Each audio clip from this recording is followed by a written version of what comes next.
Hi, welcome to City Scene with Mayor Mike Cahill. I'm your host, Walt Kosmowski. Mayor. Walt, how are you? It's good to see you. And our regular viewers will recognize that we're not in the studio today as we're having some major technical upgrades being done to the BevCam studio. And we are here as guests of the mayor in his office on the third floor of City Hall. Well, thank you for having us. Oh, thanks for coming over. And Mike, I'd like to ask you, there's a lot of things happening in the city this summer, a lot of activity, infrastructure projects, community events coming up, and maybe you can talk about some of the road construction and some of the major infrastructure projects that are happening, maybe the 1A, the Brimble Avenue, maybe the 1A project. Tell us a little bit about that. Sure. Well, you know, all of this comes with growing pains, and people have been incredibly helpful and patient about it. The good thing right now is we're really moving full bore. That's my phone, I'll quiet it. We're moving full bore with these projects, and the projects can happen in a good economy.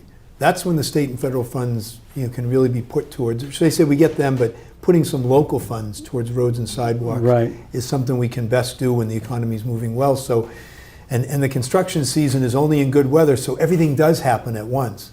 The 1A project is a state project. It's federal and state dollars coming back to us. Of course, it's our gas tax money, but it's coming back to us. The city paid for the engineering work for the project, and then the federal and state dollars pay for all the construction work. And in 1A, we've been working from in front of the new middle school, right, where the old memorial building was torn down, and from there on down towards Gloucester Crossing for the past several months. And that work is largely complete down to Gloucester Crossing, or should I say, there are 3 levels of pavement that need to be put down. Base, binder, and top. That might not be the wrong term, but this is a full depth reconstruction where you go down under the roadway, you put in new drainage, you regrade, and then you rebuild from the bottom up. And so the base and binder is down from in front of the new middle school down to Gloucester Crossing. They're working on sidewalks during the, down the length of that stretch. Drainage is already in, sidewalks are being worked on, and now the attention of the job in terms of in the road has been put down to the bottom of Rantoul Street. So this project is from the foot of the Beverly-Salem Bridge at the beginning of Rantoul Street, all the way up Rantoul Street to Gloucester Crossing, and then turning west and heading up 1A past Dairy Queen to the front of the new middle school. So it started, the full depth reconstruction work started in front of the new middle school down to Gloucester Crossing. We're good, right? Now they're starting at the bottom of Rantoul Street and working in the other direction. This project in its totality will also include from the Walgreens and CVS on Rantoul and Elliott up to Cabot Street by Super Sub. It will also include all of the Gloucester Crossing intersection up past Bessie Baker, ball field to the corner of Pickett Street. So there's a lot to it. And the project will be done by a year from October. So we're talking about October 2017. 17. And so, it's being done in stages, working very hard to try to manage the challenges that people face in dealing with construction. And so, as I said, it's being done in phases, some down here, then some here, then some in the middle.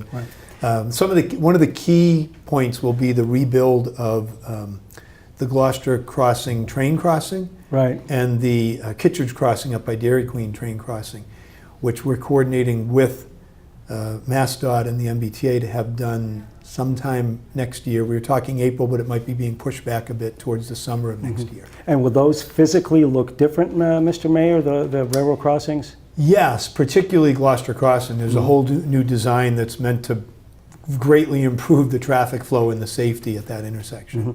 And now touch on, you mentioned a little bit, but touch on a little bit more about, there's a lot of businesses along Rantoul Street, and you say this project is going in phases, and I think you have a plan to make sure that businesses, that customers still have access to businesses on Rantoul. How are you managing that? A lot of that is just, old-fashioned, hands-on working to try to make sure that the schedule is as clear as it can be. And as the schedule ebbs and flows, as things get closer, that that business owners and residents get that information. We try to ensure that at each intersection, where new parts of the job are happening, that there's signage that lets people know businesses are open.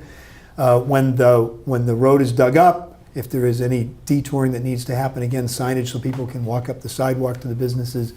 When we get to the point where we're ripping out sidewalks and repouring or repaving those stretches of sidewalk, trying to make sure that the businesses know as accurately as possible when it's going to happen, and that we provide for people to get in and out over that work. Right. Kevin Hartunian, who's sitting right off camera, our chief of staff, has been leading the effort to work with neighbors, business owners, Right. Business leaders in the community, Right. To ensure that that flow of information keeps going, and that we, we're working with MassDOT and with Middlesex, the general contractor on the job, to try to ensure that people have all the information they need.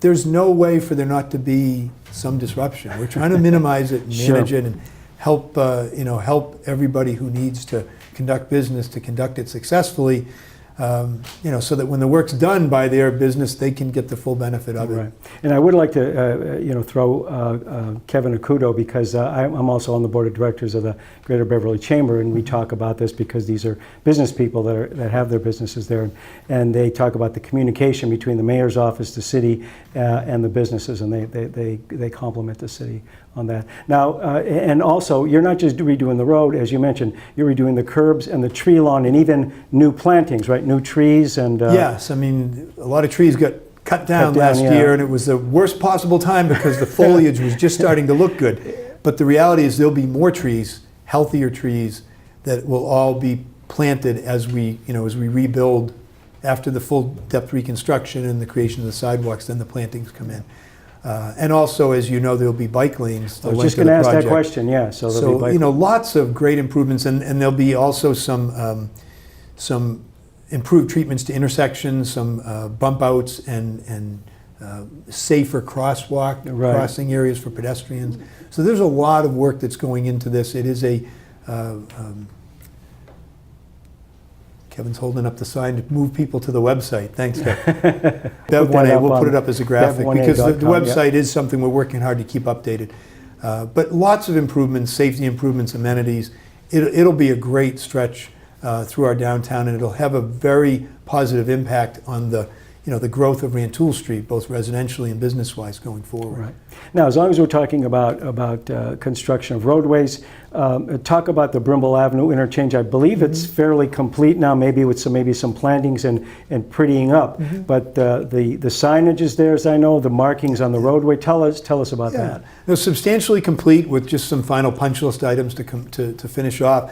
When the roundabouts were partially built and winter was about to hit and there were difficult decisions about how to proceed, we pretty much had to open the roundabouts and worked very hard to ensure that they were safe to travel. Now, with all the curbing and the painting in the roadways and the signage, everything is much more natural and intuitive in its flow, and people can better understand how to move into the roundabouts and how to get where they're going.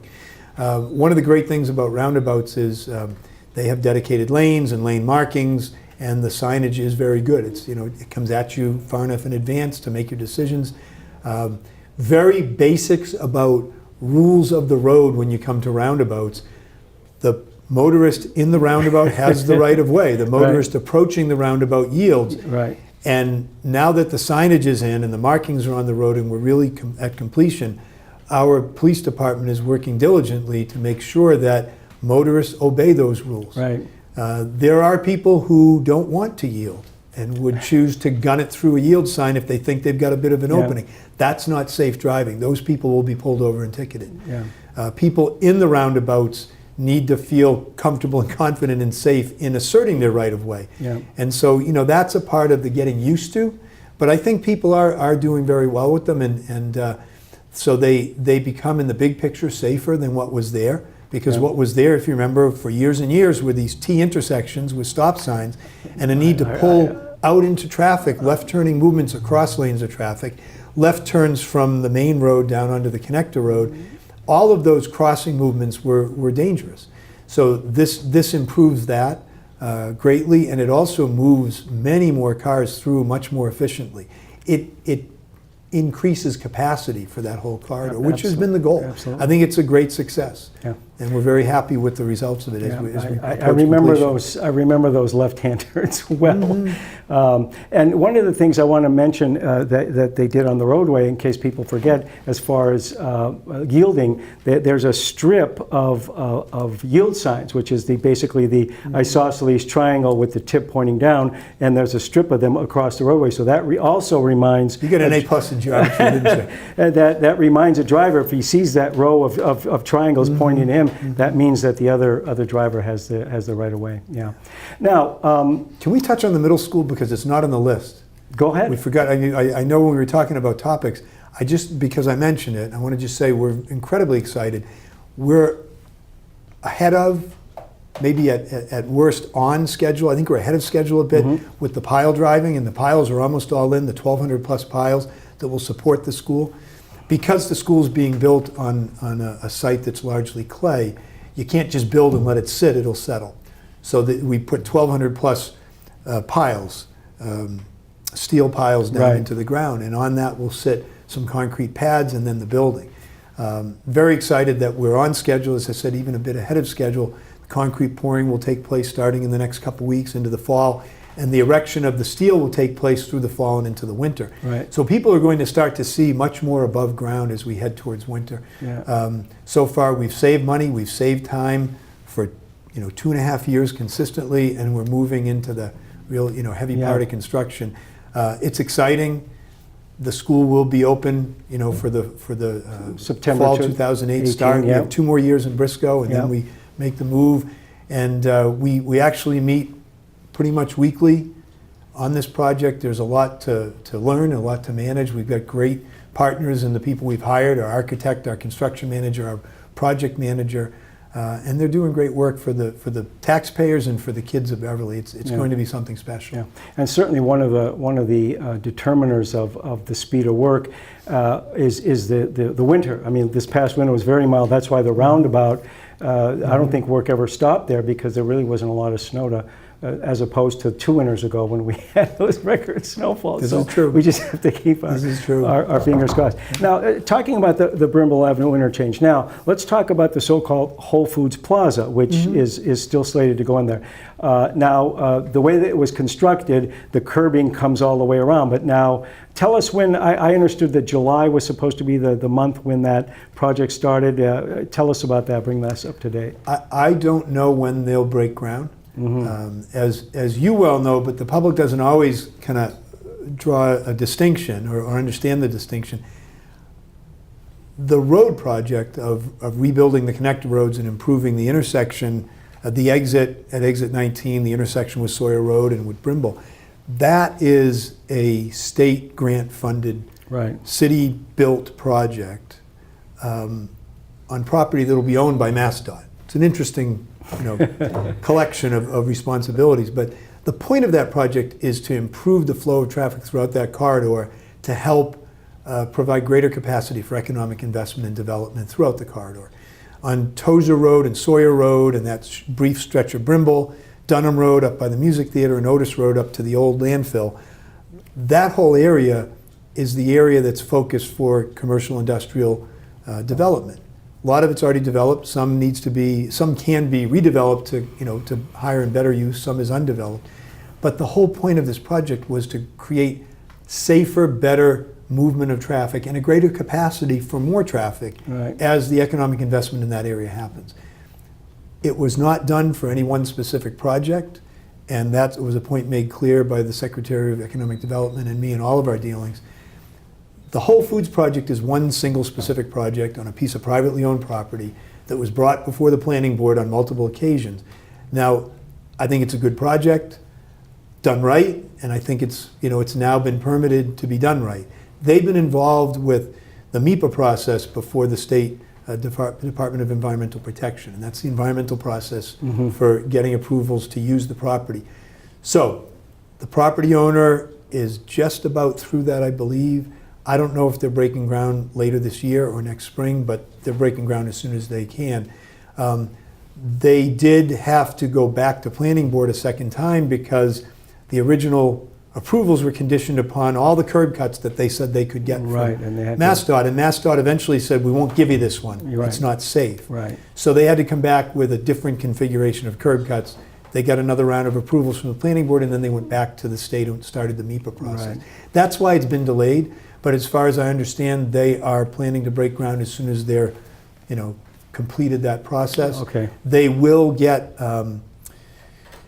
they've been approved through MassDOT for curb cuts into the project from Sawyer Road, an in and out, and an in along the connector road for all traffic, an out just for Just for delivery trucks, yeah. vehicles, and then an in and an out up on Brimble Ave, that's a local road. Right. But the curb cuts on Sawyer and the connector road were what kind of Right. required state approvals. And so that's been what's taken them more time. Everything I understand is they are still building as soon as they're cleared to, and that the Whole Foods market is the anchor tenant, and everything else flows from that. Right. Well, thank you for that update. Sorry for Mr. the Mayor. too long answer. No, that's great. I'd rather the people really know what's going on, and you can set their expectations accordingly. Now, let's get away from road improvements. Let's talk about other improvements and other construction projects in the city that I'll let you talk about. And I specifically would like to know, and I'm sure viewers would, about Herd Stadium, if you could talk about that. Yes, well, as you know, we were able to, with the mild winter, that really helped with Herd Stadium, and we had all the new stands constructed and in place during the winter before the spring. Right. Which was a big goal of ours, because we wanted for the opportunity for the high school kids to graduate at Herd. The weather didn't cooperate this year, but they had a great graduation in the field house nonetheless. And Herd Stadium has been back online, therefore, since the end of summer, beginning of spring. Looking forward to the football team being able to play home games there again this fall. And for Herd to be, a great resource for the schools in the city for a long time to come. Yeah. Anything on the press box? Yes, we've been talking with the Football Boosters Club and trying to make sure that there's a press box in place. We're looking at a very cost-effective, low-cost way of bringing in a storage trailer and placing it up on top of the hill on what used to be the home side, and therefore allowing for both the broadcasting and some filming of the games to go on up there. Hopefully that'll be in place in time. As you know, the stands, the 2,000 seats, have all been constructed on what used to be the visitors' side. Good thing is that's where the sun hits. That's where the sun, So they're no winter. that's where the sun hits.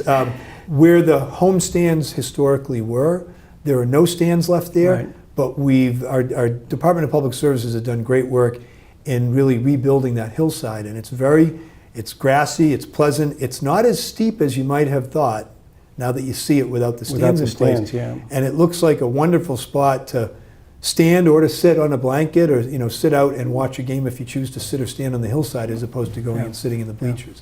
And thank you for mentioning taping the football games, because now BevCam, of course, will be able to broadcast the Beverly Home football games live and stream them as well, which we had never been able to do before. And some of the best marching band performances in the Northeast at halftime. There you go. Right. There you go.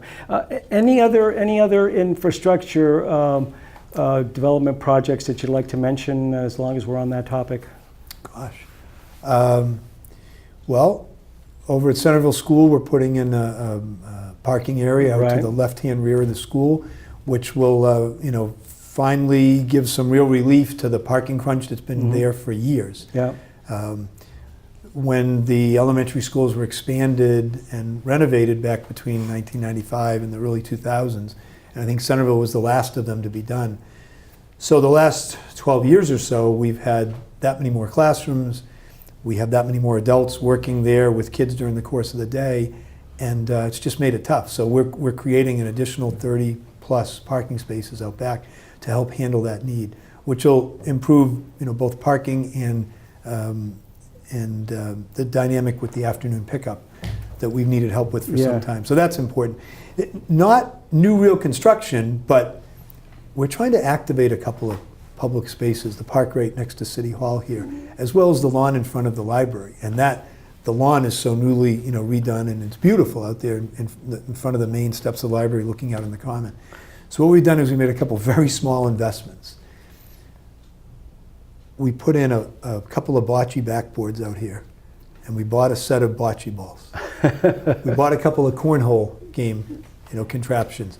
And if you walk into the first floor City Hall with your driver's license and you give it to the receptionist, you can take the bocce balls or the cornhole beanbags and go out on the lawn and enjoy a game on a nice day. Yeah. And we just want to get more people enjoying this public space. Yeah. So it's really nice thing, and everybody is challenging each other to games on lunch hour after work around here. But we want the whole of the community to come down and enjoy it. We bought some faux Adirondack chairs at $20 each to put out on the front lawn and the front steps of the library. There you go. How can you got an invitation from the mayor please. too? and people are sitting out having a cup of coffee, reading a book, taking advantage of the Wi-Fi from the library, maybe just catching some sun, but enjoying the space in the way that we need for people to really take advantage of. Let me ask you another thing. You and I were out at Camp Paradise a few months back. Tell us what's happening there. Well, probably Bruce Doig could better tell you as the director of the rec department, but we have a lot of classes and camps that are spending time on campus at Camp Paradise now. During the evening hours, throughout the course of the year, we have some of our classes going on in the main building, and we have some of our campers going there on a regular basis for different things. So it's really been about trying to activate that space as fully as we can now that now that the city owns it and the rec department really manages its calendar for us. We'll be looking in this coming school year to get more of the school programming out there for whatever they may be able to do with their science curriculum or whatnot. But it's ramping up, and it's a great resource to have in place now. Yeah. Now I'd like to switch gears a little bit and talk about a project, a program that is near and dear to you, and that's the so-called Summer Literacy Program, which started last year and got some very good results. And I understand that this year we're in it again, and you've doubled the number of participants. Maybe you could tell our viewers exactly what that program is for those who don't know, and exactly how that's working. Well, I've got to thank our partners. They're numerous, and they have helped us raise a budget to double the program. So last summer we offered 60 incoming first graders this chance to come to a 6-week program, 3 hours every morning of literacy, and then 3 hours every afternoon of traditional summer camp at the Y.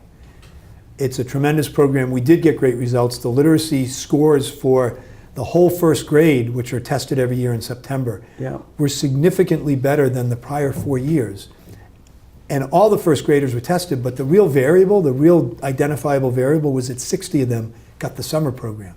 And it helped them be at a much better level to start back up in the fall and just fly from there. So this year we're offering it to 60 incoming first and 60 incoming second graders. We hope a year from now to add incoming third graders so that we'll be able to offer it for 3 summers in a row, in hopes that every child in Beverly will be at or as close as possible to grade level when they enter the 3rd grade. Right. It's an incredible program. In education, the focus with early education is learning to read. By the time you enter 3rd grade, the goal is that you have those reading literacy skills and you can use them to learn more subject matter. So that's the focus, in trying to get as many kids as possible to that point. The kids are identified by their classroom teachers and their literacy coaches and specialists in the elementary schools, and then once they're identified, we reach out to families and offer them the opportunity, and the response has really been overwhelming. Yeah. There's much more to say, but I was in the program this morning visiting one of the classrooms for almost an hour, and to watch what these kids receive. We're able to provide 2 classroom teachers and a college-age student intern, so that we have 3 adults per 20 kids. And it really makes a difference to provide that type of concentrated resources. Now tell us, speaking about youngsters, tell us a little bit about the park down on Dane Street Beach, which has been named for Bella Marino. Rich Marino's the daughter that he lost when she was a little girl. Tell us a little bit about that. Yeah, that's Rich and Josie Marino, wonderful, wonderful people. And Josie has spent a number of years really working towards this, this dream of a park down at Dane Street that everyone can enjoy. That was their daughter Bella's favorite place to play, to be, to enjoy. And Josie worked with a lot of other wonderful people who raised real money, got a lot of donated time to help build the playground when the equipment was all purchased. We were able to help by dedicating some Park of the Year funds through the rec department budget. But really, it was Josie and a group of folks who just believed in this, this dream of making this playground real. And boy, it's amazing. It's beautiful. I just drove by there the other day. And to have it right there for everybody to use, it's the kind of park that you would pay money to go into and get into and enjoy, and nobody needs to. It's right there for the public. And I know what you're speaking about, the volunteers, because I'm a Beverly Rotarian, as you are, and we had a big group of Beverly Rotarians who were out there on that day that you were talking about, putting things together and getting that park ready. Now, let me ask you about something that just happened a few weeks ago down at Lynch Park, the carriage house. I think it was a careless disposal of a cigarette, but that I understand through the media. How is that affected? Is it going to back up plans to rehab the carriage house? Tell us how that stands right now. Well, hopefully the opposite. But right now, the insurance adjuster's been out. We've been working with them, with the insurance company, and we'll see what type of repairs are necessary and what get covered. The good thing, the really wonderful thing, is that this could have been a real total loss, and it wasn't. Our firefighters and the mutual aid help we got from other nearby communities, they were on it so quickly, and they really contained that fire to the right-hand side of the building, which is largely storage, and kept it away from the left-hand side of the building, which is the beautiful space that has had some money invested in it and that we use for public functions and rent out for private functions. So that's incredible. And the bravery of the firefighters, because they have to get right into that building. They rush right in and they knock it down. And I was able to go inside and see where they'd been and what they had to do. A lot of work, it's not just knocking back flames. They had to get to windows and punch the windows out to get released. They had to go into the roof and, on the right-hand side and make some holes and cuts in the roof again to get, the oxygen out. And they really did incredible work. But the upshot of it is, because they were so heroic in how they fought it, they minimized the damage, and we still have a very beautiful facility to work with going forward. Timing-wise, we just awarded a contract to a consultant who's going to do the study of what the carriage house needs going forward to be fully restored. Yeah. That's separate and apart. I mean, that was put through the Community Preservation Act process, and we were able to secure some funds through the Community Preservation Act funds that the city raises every year, or should I say, we all raise. Everybody pays a bit of a surcharge on our property taxes. Some of that money is going to do a study on what's exactly needed there. It'll help us build the program for it. Yeah. We know some of what's needed. We know that an HVAC system's needed. We know a new roof's needed. We know new siding. But this study will really help prioritize, the condition of different things and how to move forward. Yeah, and I know that. Tell us about the splash pad that was introduced last year. That's really gone over big, hasn't it, for the kids? But I tell you, when the fire happened on the 4th of July, and they had to shut off the splash pad so that there was enough water to fight the fire. The kids and the families were great about it, because they had to wait out several hours before they could turn the splash pad on again. But that was just opened a year ago, and it is the biggest hit going. I mean, parents, grandparents, they love to just sit there and watch the kids and grandkids have a blast. The kids, they love being there. It's not that fancy. It's got about 15 different elements, but you can have a bucket of water fall on your head. You can get the big water cannons and shoot them at each other, but they don't turn around to hit the parents. They stay within the splash pad. There are different sprinklers and all. It's a wonderful way for kids to cool off. A lot of kids will go in the salt water at the beaches, but this also lets them cool off right there when their parents and grandparents can sit and watch them. Some of them get in there with them. Yeah. Well, Mr. Mayor, we have about a minute or so left. Any final thoughts that you want to share with our viewers before we end this segment? Sure. It's summertime. There's a lot happening. Greatly appreciate everybody's patience with all the work that's going on. Make sure that that everybody remembers that a week from Wednesday is the Grand Prix bike race downtown. The Saturday after that is the first of 2 block parties downtown. I know that's all being publicized. So the 27th is the bike race, the 30th is the first block party, and that all kicks off Homecoming Week, which runs over those next 10, 11 days, culminating in the fireworks on August 7th. It's a great, wonderful time in the community. want to make sure people get out and enjoy it and love to see everybody. Yeah. Well, Mayor Cahill, Mike, thank you very much. Thank you all. And I'd like to remind our viewers that you have been watching City Scene with Mayor Mike Cahill. I'm your host, Walt Kosmowski, and we'll see you next time.